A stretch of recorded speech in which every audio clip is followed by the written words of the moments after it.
Ahora está bien de mi parte, ¿ok?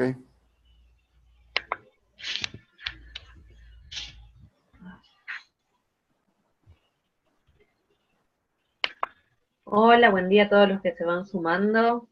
Estamos empezando esta nueva sesión del módulo 3, hoy específicamente con la temática de adaptación. Así que ya estamos recibiendo sus saludos. Ya están llegando, seguramente se van a ir sumando unos cuantos más. Vamos a ir empezando con un resumen de lo que fue la sesión pasada. No, disculpen, vamos a empezar con una presentación por parte de Fernanda Ferreira. Ella es parte del equipo de Avina. Ella nos va a estar explicando sobre los distintos incentivos que ofrecemos en el curso y cómo postularse. A ver, Fernanda, espero que estén viendo mi pantalla y te escuchamos. Sim, estou. Me escucho, não? Sí, perfecto. Olá a todos, bom dia. Temos 3 incentivos não, em el curso, pero antes temos algumas considerações generais. Pode passar? Esses são os critérios, 3 critérios generais para postular qualquer um de los incentivos, ¿no? El primero es tener al mínimo 80% de asistencia en todas las sesiones. El segundo critério é quem postula, quem selecionado. Tu podes postular para todos, pero quem selecionado para o intercâmbio, que é o primeiro incentivo que temos, não pode postular para o Fundo Semídia. E a outra coisa é que todos os participantes, inclusive os que foram selecionados para intercâmbio e para Fundo Semídia, poderão participar da comunidade de prática. El próximo. El primero es el incentivo 1, que es la experiencia que tenemos de intercambio, ¿no? En año pasado, en el primer curso, hicimos una experiencia con un miembro del curso que ustedes conocen el primer día, Luis de Costa Rica, que se fue para COP. En ese año queremos proponer para 2 pessoas de curso viaje para Costa Rica, vai conhecer experiência em São José e Monte Verde, em período de 5 hasta 9 de novembro, para 2 participantes de curso. Não abre a porta. Vamos atender um período de apresentação para quem quer participar de intercâmbio, de 4 hasta 16 de outubro. E 22 de outubro vamos a informar todos os selecionados. Para postular o intercâmbio, essa apresentação vai estar em Labses, então vocês vão ver. E para postular o intercâmbio, tem aqui um PDF, onde diz postulação de intercâmbio. E nessa postulação de intercâmbio, e acá se pode mirar os critérios que temos, não? Em el primeiro dia que hice uma pequena apresentação sobre isso, vieram muitas perguntas para saber se as pessoas que vivem em Costa Rica também podiam participar. E aí, nessa parte de postular intercâmbio, vocês vão ver que, además de las 2 pessoas que vamos estar pagando desde o curso Action LAC, podem participar mais 2 pessoas de Costa Rica, desde que pague todas suas despesas. E outras 2 pessoas de outros países que queiram participar, que hablam com nós outros, dizendo, tenho interesse, pero que pagam também todas as suas despesas. Então, são hasta 6 pessoas nesse intercâmbio, 2 pagos por el curso, 2 que podem ir de qualquer país, pagando todas as suas despesas, e 2 de Costa Rica que também podem ir. Então, aí está a fecha. Creio que estamos com barra internet, não sei, não está abrindo o PDF, pero em el PDF vocês vão encontrar todos os critérios e incluso as perguntas que tem que contestar, como o nome da organização, quem é que está postulando, por que pensas que deve ir para Costa Rica, que atividades está levando adelante, ¿no? Fernanda, ahí lo están viendo, yo lo estoy compartiendo el PDF, ¿no se ve? No se ve el PDF. Ok, aguardame entonces, que estoy compartiendo mal la pantalla probablemente. Voy a volver a intentarlo. ¿Ahora? Ahora sí. Perfecto. Entonces, ese es el PDF. Gracias, Paz. Ese es el PDF y ahí tiene todas las orientaciones para quien quiere postular. ¿No? Es muy sencillo. Abajo, un poco más abajo, tiene ahí las preguntas que quiere y la fecha y también algunas orientaciones, ¿no? Como nosotros no cubrimos visa, traslado en su país, ¿no? Algún gasto que necesitan para sacar la visa. No, eso no. Entonces, hay algunas orientaciones ahí. De 4 hasta 16 de octubre, para mí, correio fernanda.ferreira@avina.net. Y con título, postulación intercambio Costa Rica. Entonces, ese es el primer incentivo. El incentivo 2, tudo isso vai estar em lápis. El incentivo 2 é o incentivo de Fundo Semilla. El Fundo Semilla vamos apoiar hasta 4 apoios, vamos atender hasta 4 apoios de $2.000 cada um. E também ustedes devem enviar para mim, correio fernanda.ferreira, de 6 hasta 12 de novembro. A difusão de los selecionados vai ser em 20 de novembro. Também temos aí dois PDF, um com formulário de Fundo Semídia. O formulário é muito sencillo.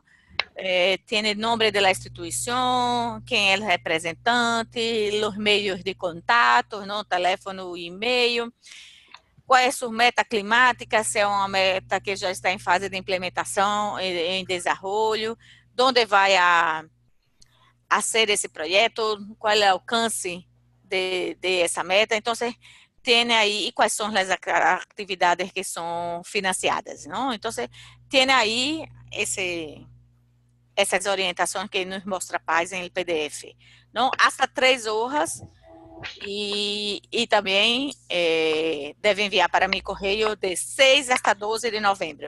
O outro é 4 a 16 de outubro. Esse é só em novembro. E por que só em novembro? Porque nesse momento aí já temos todos com suas metas climáticas que já poderiam ter hecho o apoio de los mentores. E o outro documento que tem também de PDF, aí são os critérios, não? Um que apresentamos agora é o formulário e esses são os critérios. Quem pode apresentar ao Fundo Semídia? Então, aí tem os critérios de elegibilidade, não, já cumprido corretamente com o desenvolvimento de um plano climático, deve ser pessoas jurídicas, não são para organizações, e cada organização deve apresentar só um projeto. Então, aí também tem os critérios que vamos valorar quando receber os projetos, não? E a duração, de 3 meses hasta 6 meses. Ao final devem apresentar um informe e devem enviar toda a documentação da organização.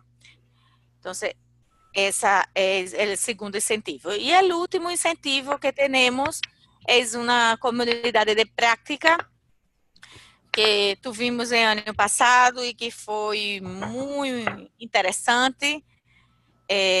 Essa comunidade de prática, não há um período de inscrição, de início de inscrição, desde que se presente a meta finalizada, que vocês vão ter a oportunidade durante o curso de fazer a meta, desde que tenham a meta finalizada, podem apresentar nessa comunidade de prática, que é um espaço que está reunindo instituições e várias redes que estão trabalhando, implementando ações de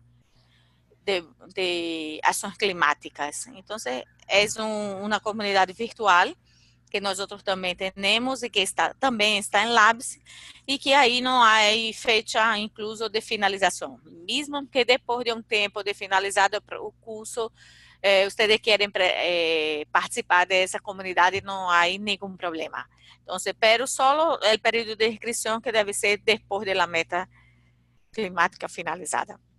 Então, esses são os 3 incentivos que temos Se há dúvidas, mi correio fernanda.ferreira@vina.net. Vocês também podem me perguntar desde aí. Gracias, Paz. Bueno, muchas gracias, Fer. Seguramente al final de la sesión van a haber algunas consultas sobre este tema que sé que es de mucho interés para los participantes. Bueno, como les comentaba, voy a hacer una brevísimo resumen de lo que sucedió, de lo que nos comentaron los expositores en la sesión pasada. No me voy a extender mucho para poder darle espacio a los expositores del día de hoy. La sesión pasada tuvimos dos expositores, como siempre, estuvieron hablando sobre acción climática. El primero fue José Luis Samaniego. Él es el director de la División de Desarrollo Sostenible y Asentamientos Humanos de la Comisión Económica para América Latina y el Caribe, la CEPAL. Él estuvo haciéndonos un resumen sobre las implicancias del Acuerdo de París, este acuerdo internacional que firmaron los países miembros para comprometerse a mantener la temperatura mundial por debajo de 2 grados respecto a los niveles preindustriales. Él estuvo explicando los compromisos que han presentado los distintos países, llamados NDCs. Estuvo hablando que estas presentaciones que han hecho los países incluyen tantos compromisos en materia de mitigación como de adaptación. Y finalmente tuvimos la presentación de Mariana Panuncio. Mariana es la directora senior para la cooperación climática internacional en WWF. Ella específicamente coordina los esfuerzos para acelerar la acción climática por parte de gobiernos nacionales, locales, empresas y organizaciones de la sociedad civil alrededor del mundo.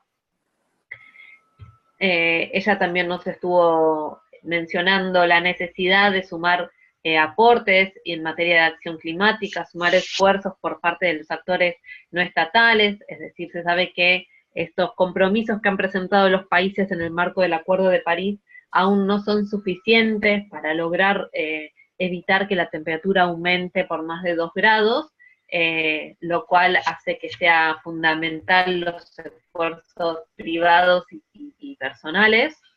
Estuvo hablando sobre qué es concretamente una acción climática para poder profundizar un poco más en eso, ¿no?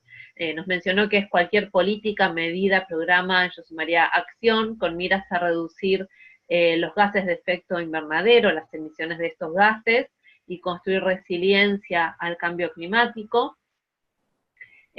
Son acciones que pueden ser llevadas adelante desde individuos hasta empresas, como mencionamos, ¿no? Compañías, gobiernos locales, subnacionales. Se habló mucho del valor de estos esfuerzos individuales y colectivos. También hizo una breve introducción, que son temas que vamos a seguir desarrollando en el marco de esta capacitación, sobre en qué sectores o en qué temáticas o actividades se pueden implementar estas acciones, y se puede ver que es algo muy variado, desde consumo de energía eléctrica, desde el sector agrícola, el transporte, la industria, los residuos, pasando también por temas forestales, de salud, de manejo de recursos hídricos y ecosistemas en general. Los tipos de acciones, o sea, ya vimos qué es una acción, ¿no? En términos generales. Qué tipos de acciones, qué tipos de esfuerzos se pueden desarrollar, también son muy diversos, y eso también lo podrán ver en la meta climática, en la metodología que hemos desarrollado para ustedes. Podrán también ahí ver algunos ejemplos, ¿no? Estos tipos de acciones se incluyen desde campañas, capacitación, desarrollo de planes, de actividades de difusión, hasta concretamente implementación de medidas concretas, como decíamos, para reducir las emisiones o disminuir la vulnerabilidad y promover la adaptación al cambio climático, que también son temas, bueno, específicamente adaptación, que lo vamos a ver hoy, y mitigación en la semana próxima.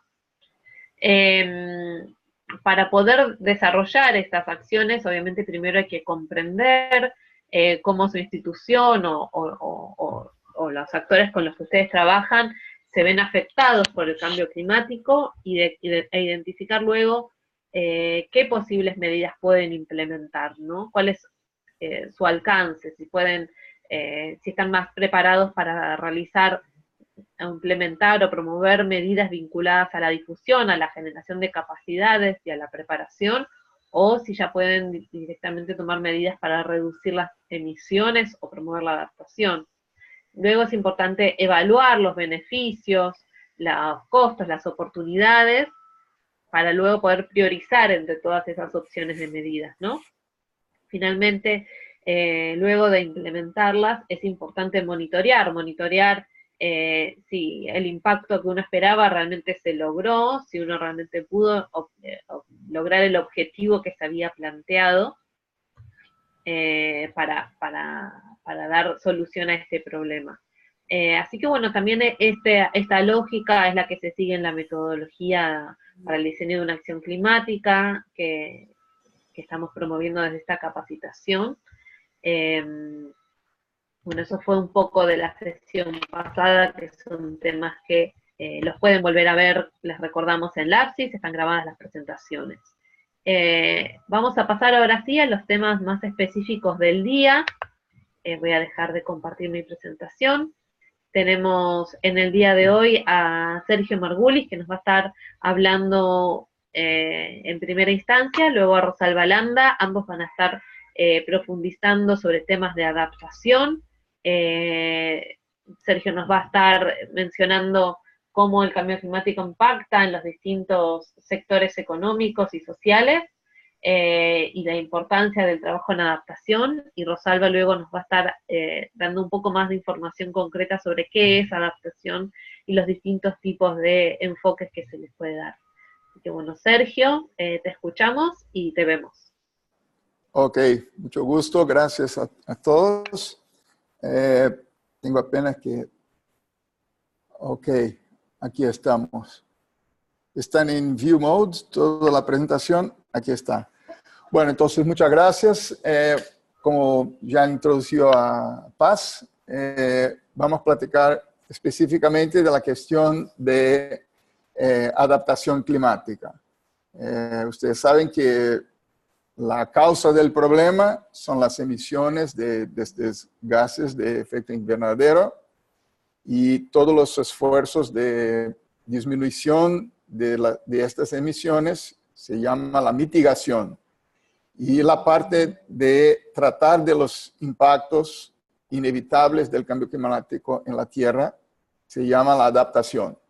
Entonces aquí nos dedicamos a la cuestión de la adaptación. ¿Cuáles son los impactos? ¿Qué se puede hacer? Y las dos cosas, mitigación y adaptación, hay que seguir en paralelo, al mismo tiempo que hay que disminuir las emisiones para resolver el problema. Y es la única manera de resolver el problema es disminuyendo las emisiones. Del otro lado, los impactos ya se observan y hay que también trabajar estas cuestiones de cómo se preparar para los impactos, específicamente con una cuestión grande que es toda la incertidumbre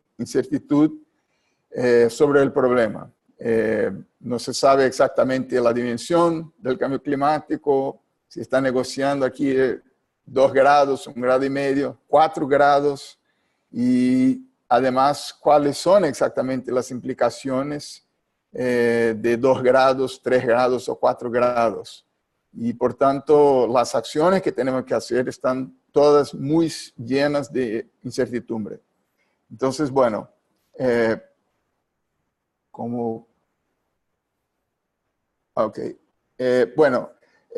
empiezo con un gráfico que resumen la ocurrencia de desastres geofísicos, hidrometeorológicos y daño económico. Los geofísicos que están ahí en marrón abajo son básicamente los terremotos y cosas de la tierra propiamente. Ese no se ha cambiado mucho desde el gráfico empieza en los años 50 hasta 2012 más o menos. y se observa que no se cambia mucho la incidencia de los fenómenos geofísicos. Pero cuando se miran los hidrometeorológicos, que están ahí en azul o cinza, en gris, hay un incremento muy evidente con una tendencia, no de disminución, pero de continuación. Y asociado a estos eventos, un daño económico muy grande, llegando a los 300 mil millones de dólares al año. Este es un número mundial, ¿no? de eventos. Inequívocamente, una tendencia creciente de estos fenómenos. Y evidentemente no se puede decir que todos los eventos hidrometeorológicos tienen causa en el cambio climático, pero es una asociación inevitable entendiendo la cuestión climática, percibir que hay una correlación muy grande entre tanto los cambios climatológicos con la incidencia de estos eventos hidrometeorológicos. Bueno, buscando otra vez pasar a los slides. Ok, bueno, voy a presentarles muy básicamente. Mi presentación es muy simple. Tengo más fotografías do que números y cosas más complicadas. Y para después ustedes, si tenemos más dudas, algunas dudas, podemos platicar más en detalles algunas cuestiones. Bueno, empezamos ahí con una cajita que son las actividades económicas y donde vivimos, nuestro mundo, ¿no? Las personas como consumidores, las industrias, las ciudades, los transportes y servicios, la producción agrícola y la generación y consumo de energía, entre otros. Esas son todas nuestras actividades que son de alguna manera ligadas a la cuestión de emisiones y actividades económicas. Bueno, esas actividades, como ustedes saben, causan algunas más, otras menos emisiones de estos gases de efecto invernadero, principalmente el dióxido de carbono, que está asociado principalmente a la energía y a algunas cuestiones en la agricultura y cambio de uso del suelo. Bueno, básicamente nuestro mundo vive desde la revolución industrial utilizando estas energías sin una preocupación más explícita con estas emisiones. Bueno, las emisiones de efecto invernadero que causan un aumento de la concentración del dióxido de carbono en la atmósfera. Este aumento de la concentración, por su vez, causa un acalentamiento global. Imagino que ustedes escucharon que en la atmósfera hay una camada de dióxido de carbono que permite incluso la vida en la Tierra. Esta cantidad de CO2 es absolutamente fundamental para nuestra existencia, pero en niveles normales, digamos así. Y lo que estamos haciendo con las emisiones de energía es simplemente un aumento, un acúmulo de estas concentraciones. Y la propiedad de este gas es simplemente que absorbe el calor y de manera que causa este efecto invernadero. Y el calentamiento global, por su vez, causa el cambio climático. El cambio climático es, bueno, nuestra vida, ¿no? Totalmente dependiente del clima, incluso la propia existencia de la vida en la Tierra. Y estos cambios de eventos climáticos que ustedes conocen son las olas de calor, las lluvias extremas, huracanes, inundaciones, el aumento, la elevación del nivel del mar y una serie de medidas, ¿no? distintas de cómo se está cambiando el clima. Estos fenómenos que se van cambiando tienen impactos sobre el planeta y sobre nuestras actividades económicas, de donde empezamos. Entonces hay que entender, la idea es entender cuáles son esos impactos y enseguida cómo se puede responder a ellos, tomando en cuenta que la intensidad de esos impactos, claro que evidentemente distintas regiones, distintas poblaciones del planeta van a tener impactos distintos. La Amazonía, por ejemplo, es una región, la Europa Occidental es una otra, Australia. Bueno, cada región con sus problemas específicos conforme el cambio climático, pero lo importante desde el punto de vista del hombre y de las actividades económicas es nuestra vulnerabilidad. Y la vulnerabilidad es una función complicada de una serie de cosas, fundamentalmente del nivel de desarrollo económico. Es uno de los factores fundamentales. Un ejemplo que puse ahí, Holanda y Bangladesh. Ustedes conocen que Holanda es un país, incluso se llama país bajo, ¿no? Por su localización abajo del nivel promedio del mar. Y Bangladesh igualmente es un país que está por un poco debajo del nivel promedio del mar. Pero en términos de preocupación con el cambio climático, evidentemente nadie se preocupa con Holanda y todos tienen que se preocupar con Bangladesh, que es extremadamente vulnerable por cuenta de la falta de condiciones socioeconómicas y de desarrollo de esta gente, muy vulnerable a los cambios climáticos. Entonces, el grado de desarrollo es absolutamente fundamental para determinar el nivel de vulnerabilidad y, por tanto, las acciones que son necesarias. Si me permiten una reflexión política sobre esta cuestión en particular, creo que es razonable imaginar que en las discusiones globales sobre el clima, la cuestión de mitigación aparece con mucho más importancia. De un lado, este es correcto porque la solución del problema, el combate a las causas del cambio climático son a través de cambios sobre la mitigación, pero por un otro lado, es imposible no se preocupar con la adaptación porque tiene que ver con desarrollo.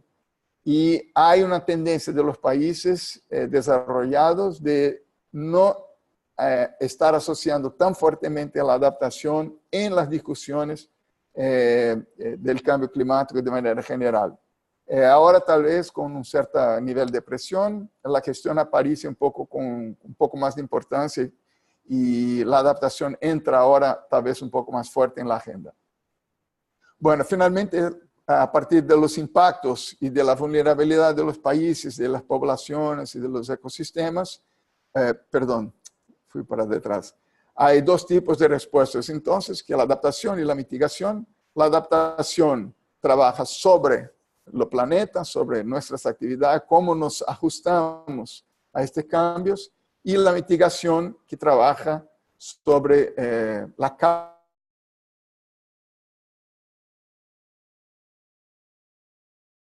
fundamentales del problema, nos guía y nos hace entendimiento de la cuestión. Voy a seguir ahora enfocando en esta parte, ¿no?, de entender los impactos y las consecuencias de esos impactos del cambio climático. ¿Cuáles son, entonces? ¿Cómo clasificarlos? Bueno, yo propuse una clasificación de 7 tipos principales. Lo primero, que es la cuestión de la seguridad alimentaria y la salud humana, que son siempre más intensos sobre los más vulnerables, que son claramente los más pobres. Ese es un tema, de mi parte, un entendimiento absolutamente fundamental, que la cuestión climática es desafortunadamente una cuestión de distribución de ingresos. La gente más vulnerable, siempre dependiente de las condiciones climáticas, naturaleza, etcétera, son evidentemente los menos protegidos, son los más pobres, y esta cuestión climática simplemente torna las dificultades de esas gentes simplemente más difíciles. Entonces, en todas las frentes, esos impactos, por definición, claro, van a afectar más fuertemente los más vulnerables. Y los más vulnerables, naturalmente, tienden a ser las poblaciones más pobres. Este primer tema de la seguridad alimentaria y salud humana, voy a colocar 3 fotografías que no necesitan ninguna explicación. El Es una niña en Vietnam hace unos 10 años, pero es una fotografía aquí para nuestra región ni tan desconocida. Esta es una foto en nordeste de Brasil. Y uno se puede imaginar para este tipo de gente que su grado de vulnerabilidad a todo tipo de impactos y choques, cuán difícil sería enfrentar aumentos de temperatura, picos de temperatura de 4 o 5 grados, cuáles son las implicaciones a la condición de vida de esta gente. Entonces, bueno, la primerísima cuestión es la vulnerabilidad de esta gente en términos de acceso a la alimentación y su salud. En términos de la salud humana, los dos tipos de problemas principales son los fisiológicos y las transmitidos por vectores. Los fisiológicos son relaciones robustas entre días calientes y aumentos de mortalidad. Ustedes se recuerdan lo que se pasó en París en 2003. Increíble que un país rico desarrollado como Francia, súbitamente 30.000 personas mueren en 3 días de noches extremadamente calientes, sin preparo. Si esto pasó en Francia, uno puede imaginar qué podría o puede pasar en países con poblaciones menos producidas. De toda manera, lo importante es que los niños y los ancianos son los más vulnerables y esa es una cuestión. Y las enfermedades transmitidas por vectores, con los cambios de la pluviosidad, de las temperaturas, los vectores de malaria, los mosquitos, los roedores de dengue, zika, etcétera, se cambian y se cambian también la velocidad y la incidencia de estas doenças. Entonces son los principales problemas de salud humana. Después, sobre el segundo problema, tal vez más importante, son los impactos sobre los recursos hídricos y la disponibilidad hídrica. Ahí es muy fácil entender la causa del problema, los tipos de variaciones a que estamos hablando son a veces muy violentos, tanto en el sentido de inundaciones, y las fotografías conocidas de inundaciones en las ciudades y los daños y los costos y todos los impactos causados. Esta es una fotografía que un estado en Brasil, el estado de Acre, estuve una semana completamente aislado porque la única carretera de conexión estuve debajo de agua por más de 5 días. Y son anomalías climáticas, mismo en la región de Amazonía, acostumbrada con tanta lluvia. Y al otro lado son las sequías, ¿no? Entonces, ustedes tal vez tengan escuchado, por ejemplo, en el caso de São Paulo, hace 2 años, la seca que casi llevó a un colapso de abastecimiento de agua en la ciudad de São Paulo. Es necesario lembrarles los daños económicos que podrían ser causados. Y esta es una fotografía en el nordeste de Brasil. Este es el açude que abastece la presa, no, perdón, la traducción, açude. Es la presa de abastecimiento de la ciudad de Fortaleza, que tiene 3 millones de personas y los niveles de agua totalmente a cero. Bueno, el tercero son los impactos sobre la agricultura, también una asociación más o menos clara y automática, ¿no? Es un sector 100% dependiente del clima. Los niveles de lluvia fundamentalmente determinan o no los sucesos de las cosechas. Aquí tenemos un gráfico que son proyecciones hechas por disculpen estar usando más ejemplos de Brasil, pero aquí vivo y aquí conozco mejor y tengo ejemplos para les pasar. Este es un estudio de la Embrapa, que es la empresa de investigación agrícola. A la izquierda tenemos un gráfico más verde, que son los municipios con recomendación de plantío de arroz en el año 1990, y en rojo las pequeñas puntos, pequeños municipios donde no se recomienda la plantación de arroz. Y en la derecha son las proyecciones para el año, disculpe, está 2085, según las proyecciones de este modelo Hadley, con un escenario de emisiones 4.5, no es importante los detalles, pero ustedes empiezan a ver que las recomendaciones con el cambio climático, los tipos de impacto, ¿no? Si las regiones que siempre fueron aptas, ahora empiezan a ser no aptas para producción, este caso de arroz. En este otro diagrama, ya un escenario un poco más agresivo, las zonas de no recomendadas aumentan y se queda cada vez más difícil el planteo de arroz. En el caso de la soya,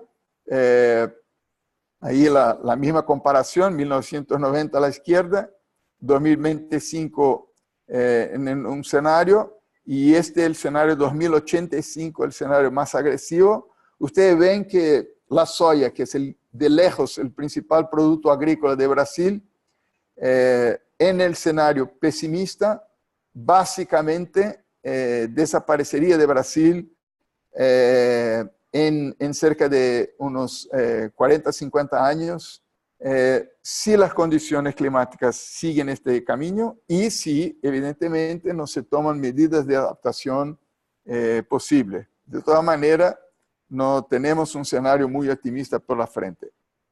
El cuarto impacto sobre las viviendas, otra vez son las viviendas de los más pobres las que son más vulnerables. Este es más o menos claro, ¿no? Entonces, ustedes conocen las regiones más con elevaciones, ¿no? Como dicen, montañas.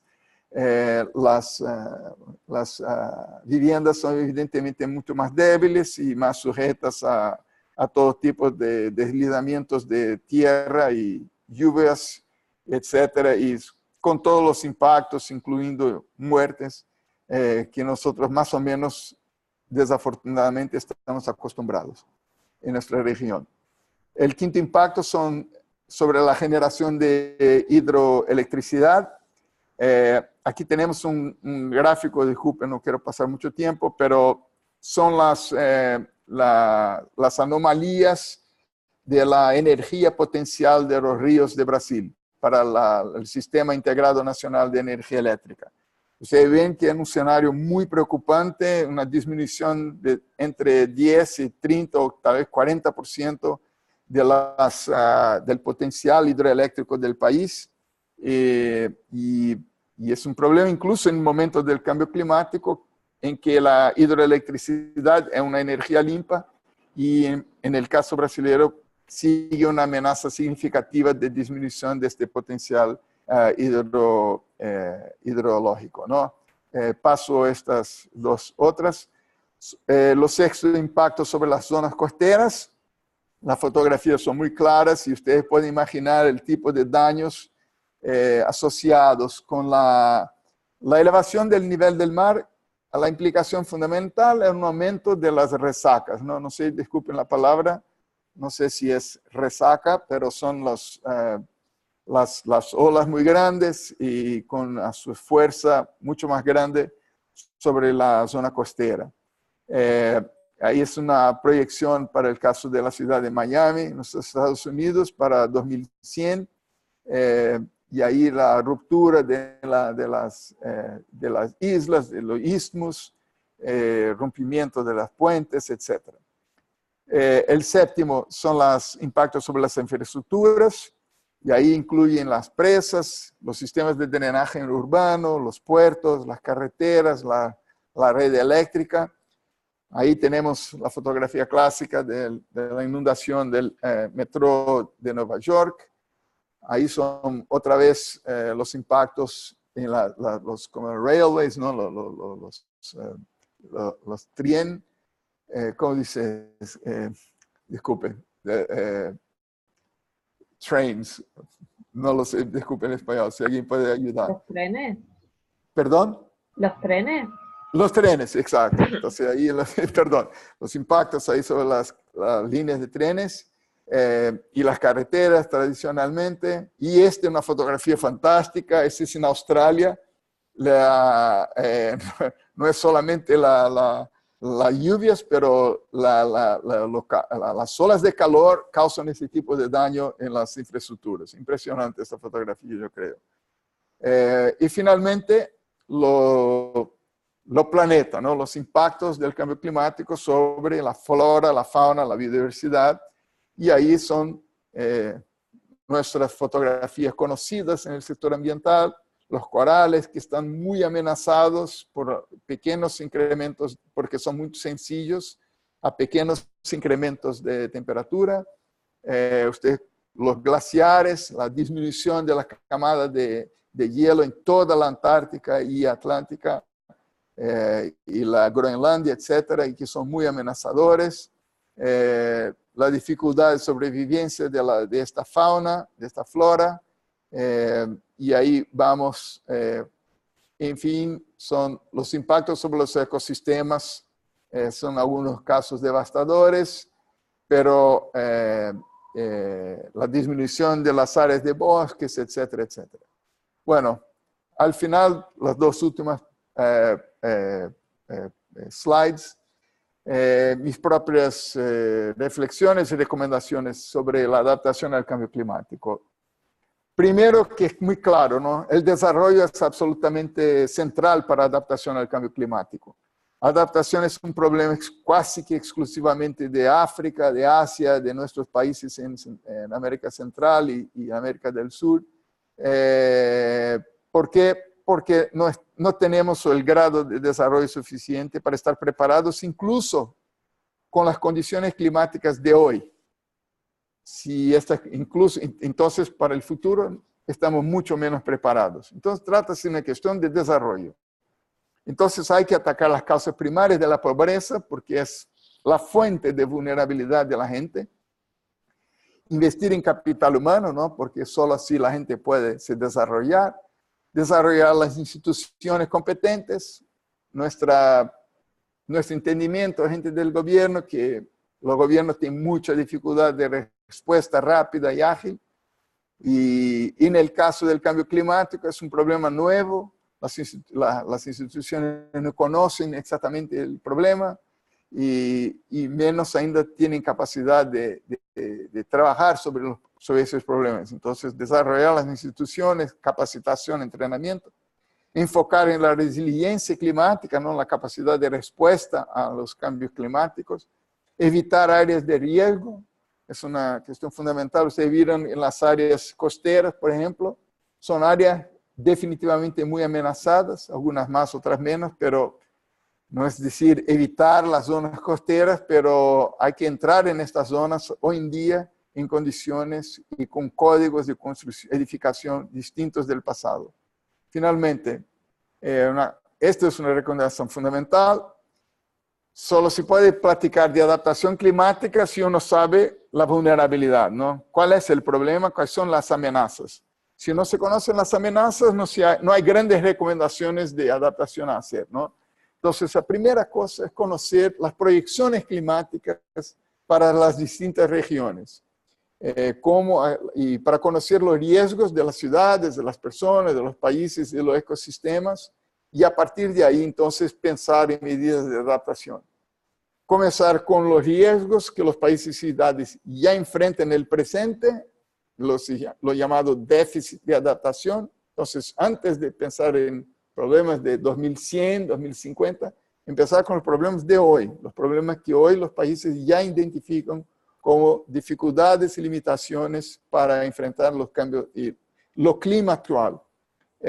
Empezar con acciones low regret, es decir, son acciones que valen la pena independiente del cambio climático, ¿no? Y con acciones con altos co-beneficios, es decir, acciones que pueden traer beneficios para el cambio climático, pero también para el desarrollo de manera general.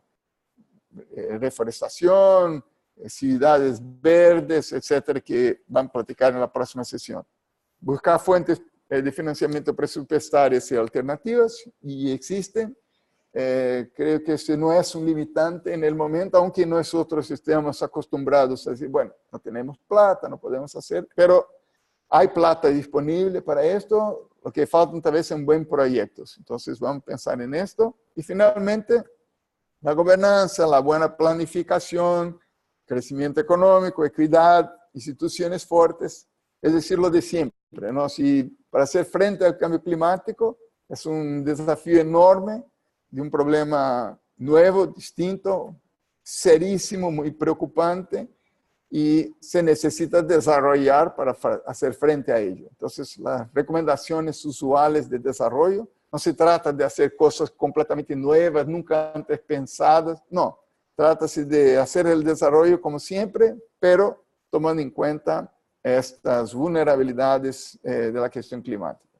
Me disculpe un poco por el tiempo. Sigue mi email, estoy con muy placer, podría platicar con ustedes, tienen cuestiones específicas y para después en la parte final de esta presentación tenemos oportunidad de discusión. Muchas gracias. Hola, bueno, muchas gracias Sergio, la verdad súper interesante. Están todos por el chat halagando las fotos que incluiste, así que fueron muy útiles, muy representativas. A los que están consultando les comento que esta presentación, al igual que todas, queda grabada en Lapsis, así que ahí van a poder volver a ver las fotos, tener acceso a ellas y volver a escucharlo a Sergio. Bueno, vamos a seguir con la siguiente disertante del día de hoy, que es Rosalba Landa. Rosalba, ahí te estamos viendo. Una vez que termine Rosalba, vamos a dar espacio a preguntas y consultas sobre este tema en particular. Les recordamos que pueden ir poniendo sus preguntas en el panel de preguntas y respuestas, Questions and Answers, que estamos recopilando, tratando de dar respuestas a las que ya podemos ir respondiendo y recopilando las que quedan para la siguiente etapa de preguntas. Bueno, Rosalba, a ver si podemos ver tu pantalla, tu presentación. Perfecto. Faltaría ponerla en modo presentación. Sí, ¿ahí me escuchan? Perfecto. Sí, un momento, allá voy. Bueno, antes que nada quisiera yo agradecer, permíteme. Ay, no, así está. Un momento, por favor. Agradecer la oportunidad de poder comentar con ustedes algunos de estos temas, sobre todo relacionados con adaptación a cambio climático. Y bueno, la oportunidad que nos brinda este proceso de capacitación organizado por Avina y bueno, sus socios, ¿no? Y bueno, un gusto también poder llegar a tantas personas interesadas en estos temas, en estos nuevos retos que impone el cambio climático. Bueno, yo les voy a hablar en esta ocasión de adaptación a cambio climático. Lo que teníamos programado es comentar un poco qué tipos de adaptación, qué medidas, cuál es el significado real de la adaptación y comentar algunas herramientas. Realmente cada uno de estos temas ameritan que uno le pueda dedicar mucho más tiempo, quizá una sesión a cada uno de ellos, pero bueno, vamos a dar un panorama general. Y bueno, para empezar con el tema de la adaptación y retomar un poco lo que comenta Sergio, el ponente anterior, yo sí quisiera partir de un concepto que es asociado al riesgo, que es el riesgo, a final de cuentas, es una probabilidad combinada entre la amenaza y la vulnerabilidad. Y bueno, lo que nosotros ahora hemos visto son, por ejemplo, fenómenos naturales, son los impactos de fenómenos naturales. Sí, es la probabilidad de que ocurra un evento, como los que pueden ocasionar los impactos, como los que ahora vimos, y la vulnerabilidad, siendo esta la probabilidad de que debido a la intensidad de estos eventos y a la fragilidad de los elementos de la sociedad, se puedan causar daños a la economía, a la vida humana o al ambiente. Entonces, siempre que empiezo con una plática de adaptación al cambio climático, bueno, hay muchas cosas que no podemos cambiar, ¿no? Porque obviamente uno ve todo eso y dice, bueno, ¿y qué podemos hacer con esto, no? Entonces, bueno, hay cosas que no podemos cambiar, hay claramente, bueno, simplemente el fenómeno del Niño y muchos otros eventos naturales, pero lo que sí podemos cambiar son las condiciones de vulnerabilidad y la fragilidad de los elementos, sí, de los elementos que están expuestos, ¿no? Entonces, bueno, si pensamos en esto, la adaptación realmente se enfoca en bajar la vulnerabilidad. Y entonces la ecuación de riesgo efectivamente puede disminuir el riesgo si nosotros disminuimos el grado de exposición, fragilidad de los elementos que están expuestos. Y bueno, la adaptación al cambio climático es, pues la verdad es un gran tema. Es un tema que no ha tenido todo el glamour y la presencia en las negociaciones internacionales desde el principio de las negociaciones de cambio climático como lo ha tenido la mitigación, pero bueno, se refiere al ajuste que podemos tener en respuesta a los impactos y ver también, bueno, el cambio climático nos está brindando oportunidades beneficiosas, o sea, ¿qué es lo bueno que nos puede dar el cambio climático? Y todo esto con la meta de reducir la vulnerabilidad futura. Me gustaría nada más enfatizar que la adaptación, podemos decir, por ejemplo, incluso el contenido de toda esta plática, está relacionada con muchísimas recomendaciones, podemos hablar por sector de qué es lo que se puede hacer, qué podemos sugerir, por ejemplo, para el manejo del agua, para lograr la seguridad alimentaria o la seguridad hídrica. Sin embargo, no debemos perder de vista que la adaptación debe ser diseñada en cada pueblo, en cada estado, en cada comunidad en la que nosotros trabajemos, y ahí es donde es muy valiosa la participación de todos los miembros de la comunidad, o sea, que no parezca que es un tema tan internacional, global y catastrófico que no se pueda hacer nada, ¿no? Entonces, la adaptación también es un elemento indispensable y urgente en la planeación del desarrollo. Y bueno, a final de cuentas lo podemos sintetizar como lo que tenemos que hacer para estar mejor preparados a los cambios del clima y a través de muchas estrategias, pero que no perdamos de vista que se deben construir colectivamente. Entonces, bueno, quisiera yo detenerme un poquito también para comentar los tipos de adaptación. La verdad es que dependiendo un poco de los autores, del enfoque y del nivel de profundidad de la información que ustedes consulten, van a encontrar diferentes cosas. Van a encontrar algunos autores que les comentan los tipos de adaptación, los dividen como lo pueden ver en esta diapositiva, como si fuera una adaptación reactiva, ¿no? Que quiere decir que es un tipo de respuesta que se produce en el momento del impacto, que no es algo que haya sido planeada, cómo podría ser la adaptación preventiva. Entonces, bueno, ustedes van a encontrar mucho estos conceptos. También el tipo de adaptación autónoma, que se refiere a la que se da naturalmente ante las condiciones impuestas. Y la planeada, que se planifica con tiempo, a través de lo que hemos hablado mucho y a través de lo que tiene mucho que ver con el contenido de este curso, que es la construcción de capacidades. Bueno, también podemos hablar un poco quiénes son los que se pueden adaptar, ¿no? Entonces, bueno, pueden ser personas, puede ser realizada la adaptación por actores privados o públicos, grupos, asociaciones civiles, cámaras empresariales, organizaciones de productores, gobiernos o instituciones. Realmente la adaptación va a depender mucho del contexto en el que estemos trabajando, de la amenaza a la que queremos enfrentar. Entonces, bueno, nada más para hablar un poco de lo que es la tipo de adaptación preventiva y el tipo de adaptación planeada, que es lo que uno estaría buscando, por ejemplo, con las acciones climáticas. Se habla mucho de la construcción de capacidades. Y no sé si, no me puedo regresar una diapositiva, pero bueno, no importa. En lo que es el tipo de adaptación planeada, la construcción de capacidades juega un papel muy importante. Esto quiere decir que podemos desarrollar las habilidades de los actores y los sectores para ajustarse justamente a la variabilidad natural del clima y a los extremos climáticos que estaremos esperando con mayor intensidad y frecuencia bajo condiciones de cambio climático. Pero bueno, ¿esto qué quiere decir? Significa que aprovechemos las oportunidades que brindan los cambios del clima y nos preparemos también a los impactos. Cuando hablo de oportunidades, después de escuchar toda la catástrofe que puede causar el cambio climático, pues esto suena muy raro, ¿verdad?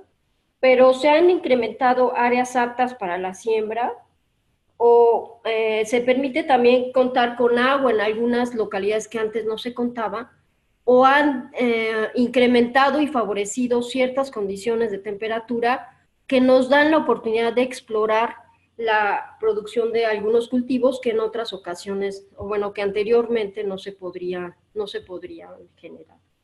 Entonces, bueno, como tipos de adaptación, también queremos hacer énfasis como parte de este curso en la adaptación basada en comunidades, porque tiene mucha relación con las propuestas y los proyectos de acción climática que se pudieran implementar. Y la adaptación basada en comunidades, bueno, es un proceso liderado por la comunidad, basado en sus prioridades, necesidades y capacidades, y que está orientado a que la población pueda autogestionar autogestionar sus condiciones para enfrentar los impactos esperados bajo condiciones de cambio climático. La adaptación comunitaria tiene, a final de cuentas, el objetivo de disminuir resiliencia, y este es otro tema que van a estar encontrando continuamente cuando ustedes empiecen a hacer su acción climática. Y nada más a manera de recordatorio, no olvidar que la resiliencia se refiere a la capacidad que tendría en este caso esta comunidad o un sistema social o ecológico de absorber una alteración sin perder su estructura, sus modos de funcionamiento o su capacidad de autoorganización. Entonces, bueno, es muy importante quien le interese acercarse un poco más a este tema. Y el otro es el de la adaptación basada en ecosistemas, que considera justamente el potencial natural de cada región como parte de las estrategias integrales de adaptación. Entonces, algunos ejemplos de este enfoque es, por ejemplo, la prevención de inundaciones a través de mantener los manglares costeros o restaurar zonas de humedales, o la conservación de la agrobiodiversidad para promover la adaptación de cultivos y el ganado. La adaptación basada en ecosistemas, ¿sí se están pasando los slides? Sí, se ve muy bien. Ok, todo bien. La adaptación basada en ecosistemas integra manejo sostenible, conservación, restauración de ecosistemas para proveer servicios que permiten a las personas adaptarse. Pero bueno, lo interesante aquí es que estas medidas de adaptación basadas en ecosistemas nos ayudan, con toda la información que han tenido ustedes ya en las primeras sesiones, habrán visto que hay muchas convenciones internacionales y protocolos internacionales a los que los países tienen que reportar, y una adaptación basada en ecosistemas es particularmente importante porque te permite cumplir con varias estrategias que como país te podrían ayudar a cumplir con diferentes protocolos o convenciones o compromisos vinculantes que hayas establecido en relación no solo al combate frente al cambio climático, sino también a otras convenciones internacionales derivadas de la reunión de Río de Janeiro de 1992, enfocada al desarrollo sustentable. Entonces, bueno, algunos de los ejemplos de de adaptación basada en ecosistema es la restauración ecológica, bueno, los que ustedes pueden ver aquí en esta diapositiva. Resalta la reducción de incendios, la creación de corredores ecológicos, el ordenamiento territorial con criterios en los que disminuya obviamente el riesgo, el manejo integral del agua, por supuesto, ¿no? Y bueno, en este panorama, debemos de pensar que el éxito de estas medidas de adaptación no solo depende de que haya recursos financieros, sino también en gran medida depende de la participación de la sociedad civil en el diseño de estas medidas, ¿no? Entonces, bueno, las medidas pueden también ser estructurales y físicas, muy concretas, y no sé, ampliar la cobertura de un programa de reforestación o ampliar la altura de una cortina de una presa, pueden estar relacionadas con organización social y pueden, por supuesto, tener mucho que ver con la adecuación institucional en los países. Ejemplos, por ejemplo, de adaptación institucional o de tipo institucional sería la formulación de programas de desarrollo regional y urbano o el diseño de políticas públicas que prevengan y reduzcan riesgos en general, ¿no? O, por ejemplo, todo lo que se pudiera hacer desde el sector de protección civil para mejorar las condiciones de atención y respuesta. Algunas medidas generales que se han discutido y que ustedes lo pueden ver en varios de los documentos que se les ha proporcionado en este curso, es la conservación y restauración de ecosistemas, la protección de la biodiversidad, por supuesto, atacar desde el desarrollo social muchas de las condiciones que hacen más vulnerables a los sectores, es muy importante, ¿no? Y bueno, yo les traía un poco de ejemplos de medidas de adaptación por sector a las que yo quisiera ir un poco rápido, porque no es el objetivo decirles, mira, si tú quieres adaptar al sector agropecuario, entonces pues adecúa la semilla o cambia los cultivos. Las medidas de adaptación se tienen que generar localmente con la gente. Eso es muy importante, aunque bueno, aquí hay algunos ejemplos, ¿no? El desarrollo de atlas de riesgo, por ejemplo, en el sector urbano, en las ciudades es muy importante. Se habla mucho de las estrategias de riesgo compartido, se habla relacionada con ahora el boom que ha habido para seguros que tratan de cubrir los aspectos de impactos de cambio climático. Obviamente en las costas es otra la dimensión del análisis y de los impactos, la profundidad de los impactos. Pero bueno, ahí juega un papel muy importante la protección y conservación de playas. De nuevo, los esquemas de seguros para riesgo compartido. En la parte agropecuaria, seguramente ustedes conocen ya mucho del manejo sustentable de tierras, del uso eficiente del agua, la adecuación de fechas de siembra, técnicas de arado. Y no es propiamente un sector, pero lo que podamos hacer para prevenir los riesgos desde la parte de protección civil, pues es muy importante, es ayudar a los habitantes de las zonas de alto riesgo, por ejemplo, de inundación, mantener y conservar la infraestructura para el control de avenidas, muchas cosas que se pueden hacer para los planes de prevención y atención a inundaciones a nivel de cuenca, pero también tener, por ejemplo, planes de prevención a nivel comunitario, ¿no? Y como algunas medidas de adaptación local, bueno, yo he puesto estas, pero la verdad es que hay muchas, o sea, hay muchas cosas que se pueden hacer a nivel local y que seguramente podemos estar platicando durante este curso, pero bueno, yo quería comentarles estas, ¿no? Lo que no debemos olvidar es que la parte local se tiene que planear con la gente. Y bueno, ahora... bueno, la verdad que sigue, sí, y es muy importante, y bueno, dentro de todo el contexto que se les ha planteado en este curso, ¿qué tiene que ver el cambio climático con el desarrollo? Bueno, simplemente que ahora el desarrollo, que no es algo nuevo, que se ha tratado de buscar un mejor desarrollo humano, este desarrollo se tiene que hacer bajo condiciones más difíciles vinculadas con el clima. Y entonces, bueno, esto plantea retos adicionales, o sea, no solo es sigan haciendo bien lo que ya saben, se tienen que gestionar los bosques, la biodiversidad, cuidar el agua, sí, pero es bajo condiciones más difíciles vinculadas con el clima. Entonces, siempre las acciones y políticas encaminadas al mejor manejo de recursos naturales y al logro de los objetivos de desarrollo sostenible, siempre va a ayudar, ¿no?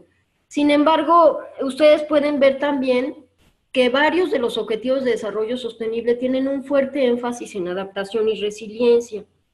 Y esto es una oportunidad que nosotros tenemos para generar acciones climáticas y de adaptación en diferentes sectores que se están buscando como objetivos ODS, vinculados con pobreza, con el hambre, con la salud, con el agua limpia, con la industria, etcétera, ¿no? Entonces, y bueno, finalmente quería yo hacer una reflexión, la verdad, muy general de lo que tiene que ver, de lo que tiene que ver las herramientas, ¿no? O sea, cuando hacemos una reflexión de qué herramientas tenemos para la adaptación, pues la verdad es muy complejo verlo así, ¿no? Tenemos desde, obviamente, el análisis de escenarios, el modelaje de las proyecciones del clima, todo lo que hemos revisado en las sesiones al principio del curso de los diferentes tipos de escenarios de emisiones. ¿Qué puede pasar si no hacemos nada, si no disminuimos la generación de gases de efecto invernadero? ¿Y qué puede pasar bajo escenarios en los que sí podamos hacer algo? Hacer algo no solo para disminuir las pero las emisiones de gases de efecto invernadero, sino también para disminuir los impactos, ¿no? Entonces, bueno, es muy importante considerar esto. Yo quería comentarles que entonces, bueno, las herramientas, yo las he dividido en algunas herramientas técnicas, que es parte de la información que ustedes han obtenido en este curso, o sea, los escenarios, por ejemplo, la evaluación de condiciones de vulnerabilidad, los sistemas de información. Ahora contamos con índices de vulnerabilidad y varios países, bueno, en nuestro caso Colombia y México están trabajando con la creación de índices de adaptación o indicadores para medir la adaptación, por ejemplo. Contamos también con herramientas para la toma de decisiones, con árboles de decisión. Seguramente ustedes se han topado con este tipo de información en algún momento de su quehacer. Pero también tenemos herramientas financieras, por ejemplo, para implementar. Parte de esas, bueno, se van a discutir también aquí en este curso, pero por mencionar algunas, los desarrollos de mercados podrían ser las certificaciones, etiquetas, los pagos por servicios ambientales, el diseño de pago por servicios ambientales forestales o hidrológicos. Ese es el tipo de herramientas financieras. Y en lo que también podemos considerar algunas herramientas que no son financieras, o sea, no todo es mercados, no todo se puede mercantilizar, y las herramientas no financieras sí tienen mucho que ver con la gobernanza. Si la adaptación es una oportunidad de generar gobernanza, y en este tipo de herramientas podríamos mencionar la sensibilización y el desarrollo de capacidades, la elaboración, perfeccionamiento y aplicación de las leyes con un enfoque de disminución de vulnerabilidad, el fortalecimiento institucional, y bueno, es un poco también lo que les comentó el doctor Sergio Margulis en la última diapositiva, ¿no?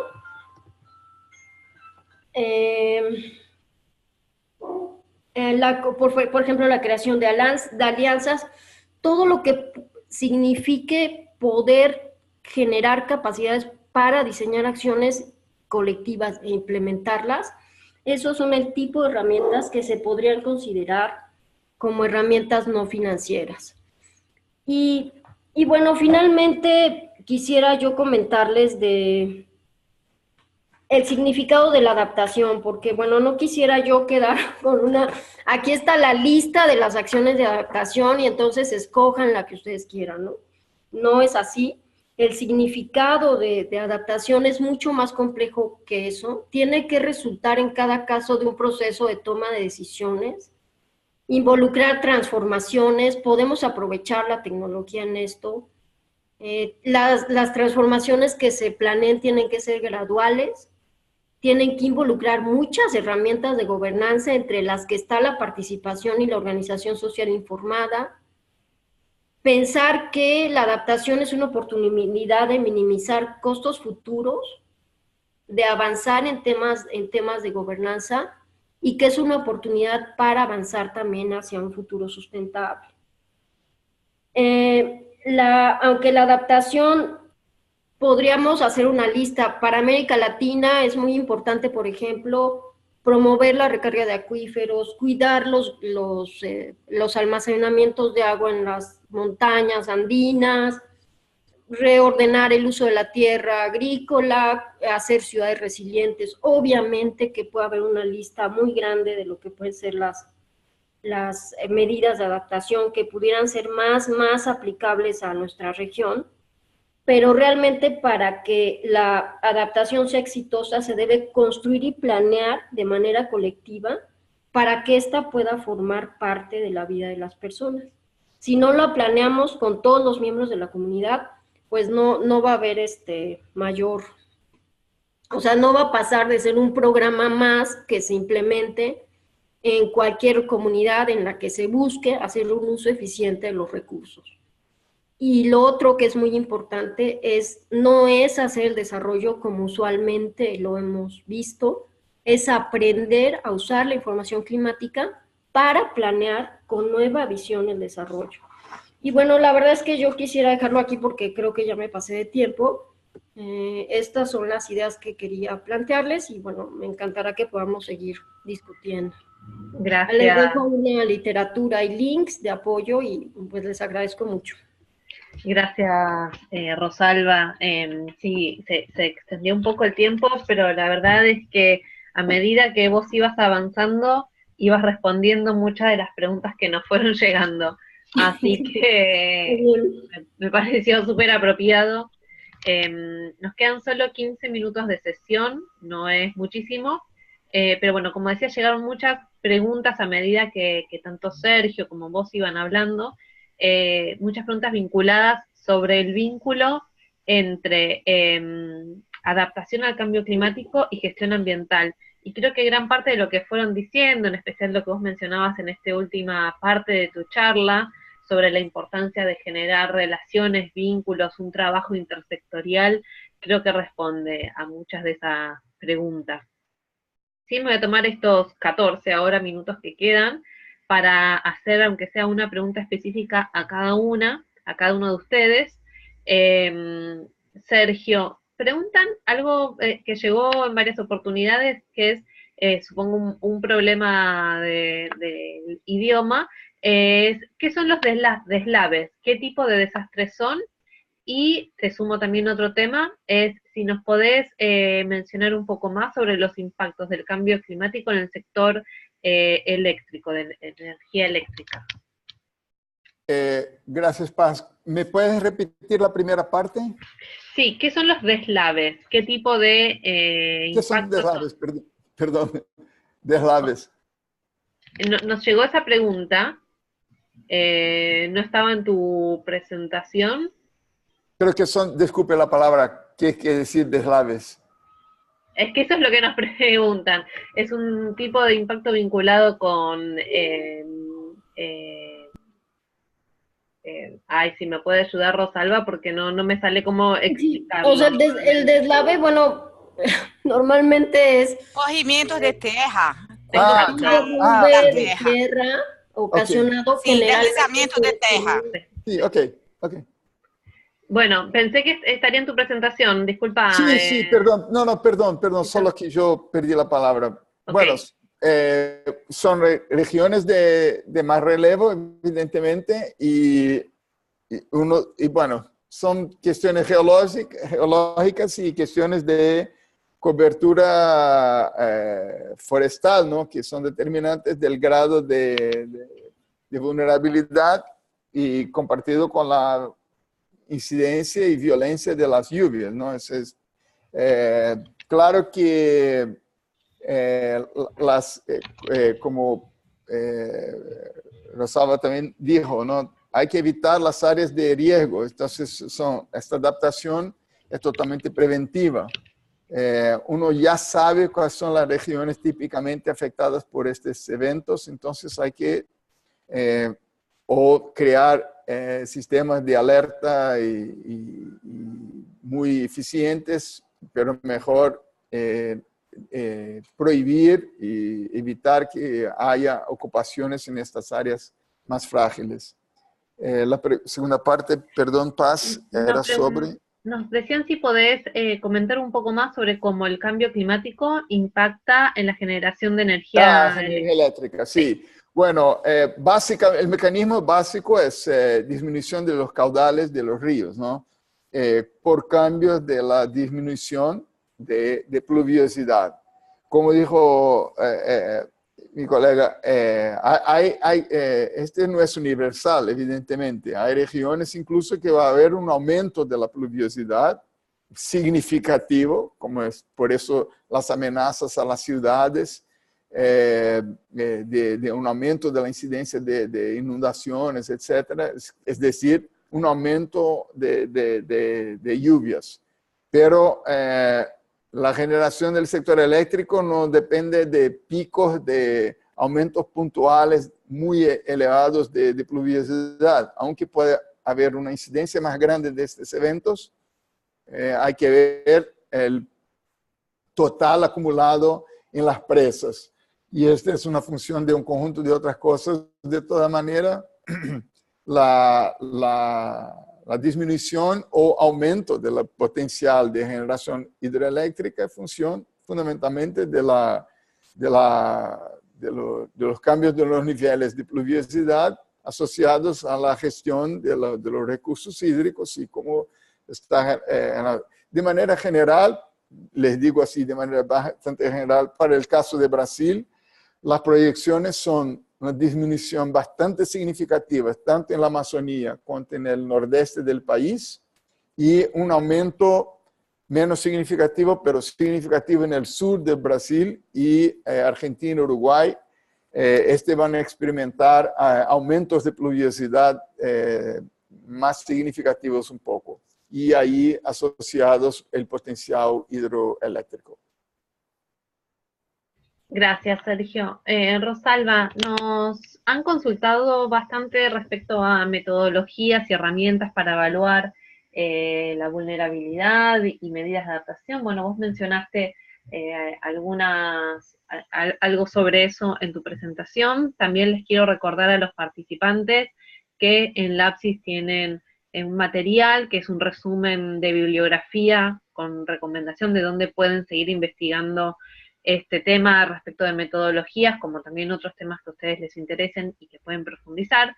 Y en esta ocasión, Rosalba, una pregunta que nos llega es sobre las similitudes o diferencias existentes entre la gestión del riesgo con la adaptación, con esos dos conceptos. ¿Podés ahondar un poquito en eso? Sí, bueno, la verdad es que eso es un tema muy, muy interesante.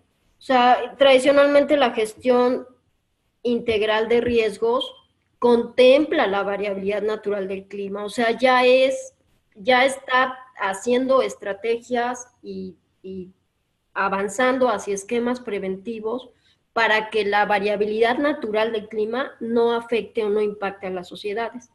Entonces, bueno, no quiere decir que esto sea adaptación, o sea, lo que hemos estado tratando de avanzar en algunos países es que la acción de protección civil, por ejemplo, o los planes preventivos de protección civil frente a inundaciones, frente a la ocurrencia de huracanes o incluso frente a la sequía, estén considerando la información climática actual, la variabilidad climática actual y las previsiones de cambio climático, ¿no? O sea, cómo pueden cambiar estos escenarios, qué es lo que puede pasar a corto, mediano y largo plazo, y entonces cómo ajustas ahí las medidas, ¿no? O sea, no son cosas completamente separadas, Obviamente avanzar en esquemas de protección civil y gestión de riesgos te va a permitir adaptarte de mejor manera a los impactos previsibles de cambio climático, pero es un proceso, o sea, es un proceso porque en el caso de algunos países, bueno, yo no quiero decir de mi país, pero por ejemplo, a veces caminan separado la protección civil de las políticas de adaptación a cambio climático.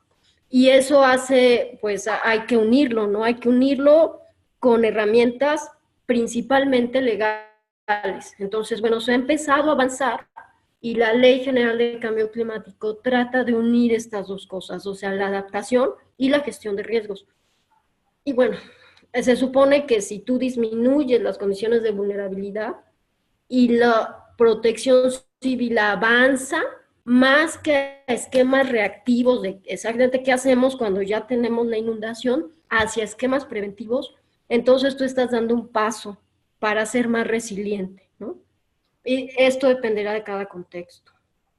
Hablando de contexto, Rosalba, la última pregunta que les hago, porque ya después tenemos que ir cerrando, es, se habla mucho sobre que el cambio climático es una problemática global y la adaptación es algo que hay que enfrentar localmente. Entonces nos hacen llegar, con eso en mente, una pregunta que es, dice, ¿cuáles son las diferencias entre Europa y América Latina en términos de implementación de adaptación, ¿no? Si una medida exitosa en Europa o en cualquier país ha sido probada, ha funcionado bien, ¿se puede replicar directamente? ¿Ustedes qué recomendarían sobre eso? Sí, bueno, es también un tema complejo. Yo no soy partícipe de, o sea, obviamente que hay muchos ejemplos emblemáticos en muchas partes del planeta que pueden tener lecciones aprendidas para aplicarse y replicarse en otras partes, ¿no? Lo que yo he encontrado hasta el momento son visiones muy diferentes. O sea, por ejemplo, en Europa comienza toda la planeación y toda esta discusión de cambio climático con un énfasis muy fuerte en mitigación, en mercados de carbono y en mecanismos de desarrollo limpio. Entonces, casi todo lo que podemos encontrar de ejemplos fuertes en Europa están orientados, por ejemplo, para los países que originalmente se incluyeron en la convención como países anexo 1 y 2, ¿no? Y los países no anexo 1, que somos los que estamos en América Latina, la mayoría de los que estamos en América Latina, pues tenemos otro planteamiento del desarrollo, ¿no? Por ejemplo, los MDLs, pues no han tenido los mecanismos de MDLs, que es el mecanismo de desarrollo limpio, pues no ha sido igual que en Europa, ¿no? Ahora, obviamente, ante los impactos y ante la mayor frecuencia e intensidad de los fenómenos hidrometeorológicos extremos, en Europa lo que sí se puede encontrar mucho son como iniciativas vinculadas a ciudades resilientes y infraestructura verde. Y en América Latina tenemos más aspectos de manejo sustentable de tierras, ¿no? Son como enfoques distintos. En cada caso, y como lo dije en la presentación, hay que planearlo en el contexto, tomando en cuenta la información de clima. No hay recetas. La información de clima concreta, la información de los escenarios y la planeación con la gente y con los actores involucrados. Involucrados es gobierno, sectores productivos, ciudadanos comunes, ¿no? Que, bueno, con información y con organización pueden participar en una planeación. Ay, no sé si era más o menos. Está muy bien. Sergio, ¿querés sumar alguna Creo, reflexión final? creo que en este punto la experiencia europea es que se percibe que están más débiles en términos de recomendaciones específicas de adaptación, porque están desarrollando estudios más aprofundizados de vulnerabilidad. Entonces, creo que en ninguna parte en el mundo tenemos un grado de conocimiento que se pueda avanzar tanto en medidas concretas de adaptación que las inversiones empiecen a ser muy evidentes. Entonces, pero sí, hay tendencias como dice Rosalba, ¿no? De la infraestructura verde, hay una tendencia muy clara en toda Europa. Decide hacer las infraestructuras tanto verdes desde el punto de vista de menor consumo de energía, etcétera, como más resilientes a impactos climáticos. Y tienen bastantes, como dice, plataformas y son disponibles fácilmente, que presentan este tipo de mecanismos, ¿no? Entonces, creo que para nosotros, claro, porque las condiciones locales son muy distintas, como la persona que hizo la pregunta le presentó muy bien, son adaptaciones locales donde las condiciones específicas locales son fundamentales. Entonces, no se traduce directamente de Europa a Latinoamérica fácilmente, pero la metodología, los estudios de vulnerabilidad, la consulta pública, que son típicos en Europa, ¿no? Sí son buenas lecciones para nosotros. Muchas gracias a ambos. Bueno, nos queda un último minuto final, ya no vamos a tener tiempo para seguir profundizando en las preguntas que nos hacen llegar. Creo que, como decía, muchas se fueron respondiendo a medida que avanzaban las presentaciones, lo cual le agradezco a los dos disertantes, porque la verdad que fueron excelentes presentaciones. Lo último que quiero agregar, que también fueron consultando bastante sobre el tema de las mentoras asignadas a cada uno de los participantes.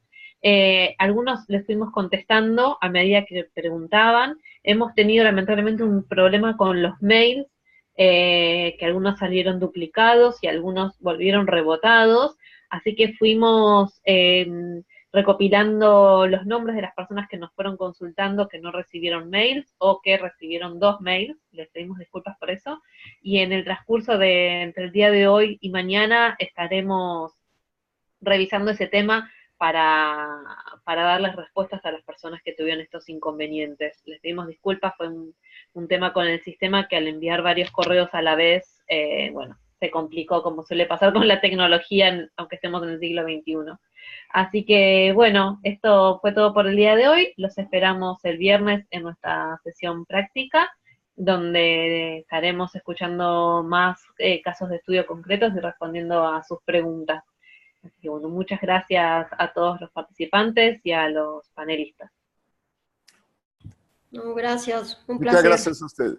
Placer también, muchas gracias.